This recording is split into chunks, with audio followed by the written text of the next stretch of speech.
Hi everyone, Comic Reviewer here, this time reviewing on issue 3 of Infinite Crisis.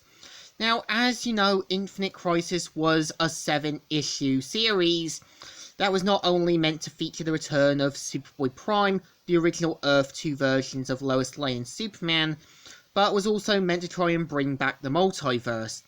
And the cover here is meant to feature Superman promising Batman riches, as well as it being the first appearance of the third Blue Beetle. And it starts off how at San Diego, where Aquaman and Mera are taking down Black Manta and Ocean Master's forces, and Black Manta says, "Fight all you want, Aquaman. Your kingdom, who, no matter where it is, will belong to me." And so Aquaman takes down some villains, and it's even shown in Atlantis, where even Tempest and that tried to defend the city, but suddenly gets attacked by the Spectre, and the Amazons deal with the Omax, too little to no prevail. So they have their ultimate weapon, which they say, "We already have. The Purple Death Ray has been completed." And so they try and use it as a powerful weapon, and Diana points out the war has just started.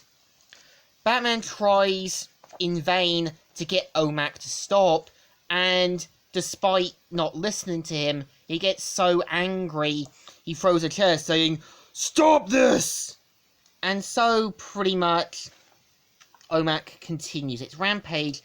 Batman pretty much says, "This wasn't supposed to happen," and even remembers every event in his life, every greatest failure, and wished he could start over.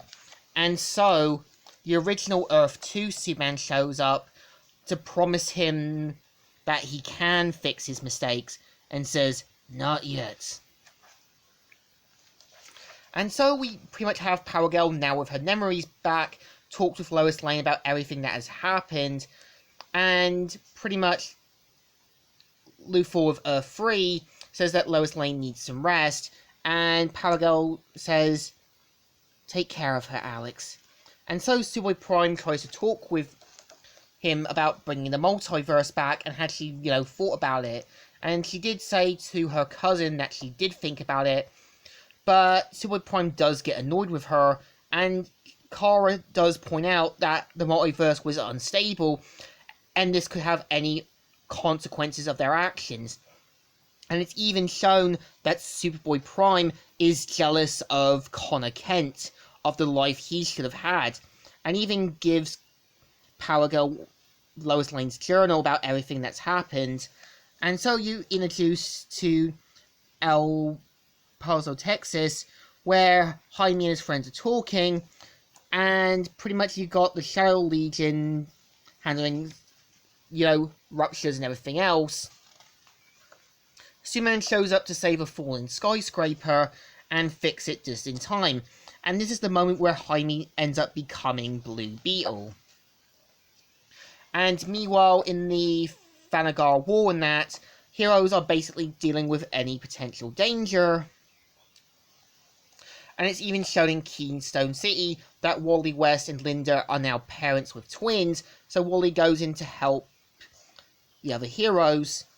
And this is a moment that as well shows that the original Earth 2 Superman is showing the life of the original Earth 2 Batman, how he was able to move on with his life, got married, had a daughter known as Helena, and on Earth 2, the 2 was meant to be their kid.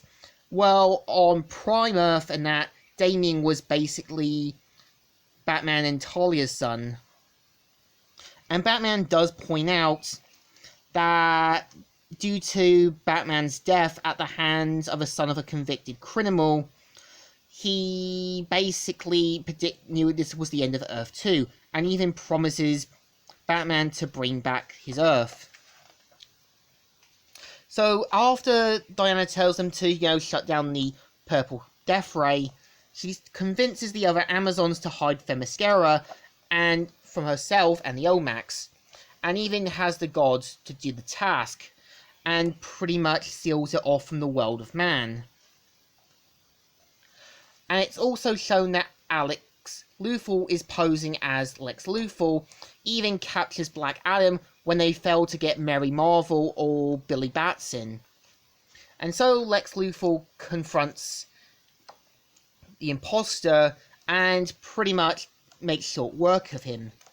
And pretty much the original Earth 2 Superman promises that this will be over, and even when he asks him about Dick Grayson, was he better than that, which he says no, and this is kind of a fool's gambit, which Batman tries to use kryptonite, but turns out kryptonite doesn't affect him from this Earth, and flees off. And it's kind of shown that the imposter was actually Alex Luthor, and turns out Superboy has been working with Alexander Luthor. And after getting rid of Lex Luthor, after he flees, and after Power Girl decides to, talk with Alex and Prime about, setting things right, turns out Martian Manhunter, and even by the recordings, is used for a special device to bring back the original multiverse. And as soon as that Power Girl is beaten up, Superboy Prime is revealed to have captured John Jones, and turns out they've got plans to bring back the original multiverse, ending the story. So, issue 3 isn't too bad. I think it's always meant to show what Alexander Luthor is. He's able to manipulate Superboy Prime, able to get others to do his bidding, and you can tell Superman of the original Earth 2's heart's in the right place, and if you put yourself in his boots, he's trying to do the right things for the wrong reasons. So the issue deserves a thumbs up. Still good, and still alright. So, Comic Reviewer here, signing out.